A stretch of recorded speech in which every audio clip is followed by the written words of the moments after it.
Écoutez, vous savez, l'IA américaine était fondée sur des besoins militaires. Cibler, identifier des cibles hostiles, puis les attaquer. Afghanistan, Irak, Gaza. Nous savons tous comment l'IA est utilisée de cette manière, pour déterminer qui, à Gaza, pourrait avoir un lien avec le Hamas, sur la base de l'analyse des communications et des déplacements. Tout cela nécessite d'immenses centres de données, des quantités massives d'informations, et les Chinois disent, eh bien, que vont faire les Américains une fois qu'ils auront toutes ces données? Ce ne sont pas forcément de bonnes données. Nous voyons que certaines sont erronées.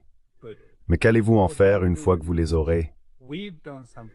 Nous avons fait quelque chose de différent, diraient les Chinois. Nous avons en réalité diffusé l'IA dans des applications simples pour l'industrie.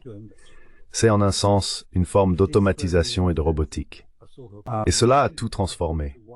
J'ai parlé à un très grand industriel qui possède de nombreuses usines, et il me disait, « Vous ne pouvez pas imaginer à quel point une simple application de l'IA au niveau industriel, pratique, pas dans les grands centres de données, ni du côté du calcul intensif, a tout changé. » Il a dit, par exemple, j'avais de nombreuses usines. Si j'en prends une comme exemple, elle employait 2000 personnes l'année dernière.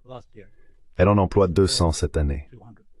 Voilà l'ampleur du changement technologique en cours. Bien sûr, l'une des conséquences de cela est le chômage en Chine. Mais comme la croissance était d'environ 6% en Chine au dernier trimestre, il était confiant que la plupart des gens retrouveraient un emploi.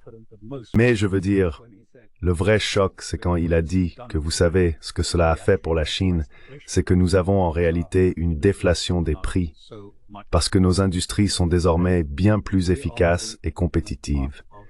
Nous avançons sur une trajectoire de déflation des prix, tandis que l'Occident traverse un cycle d'inflation. Alors quand on regarde cela, ils observent à nouveau l'Occident et son énorme investissement dans l'IA. Et ils disent, vous savez, nous pensons qu'il y a eu une grande réunion et une discussion sur l'IA juste avant. Ils n'auront jamais les revenus provenant de ces grands centres de données.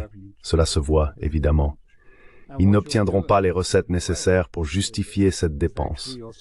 Et ce que vous faites en Occident avec cela, c'est en réalité priver les petites usines et les petites entreprises d'investissement, parce que toute la dette est désormais due et tout l'argent est canalisé vers, vous savez, la formidable montée en puissance, les grands géants de l'IA des États-Unis.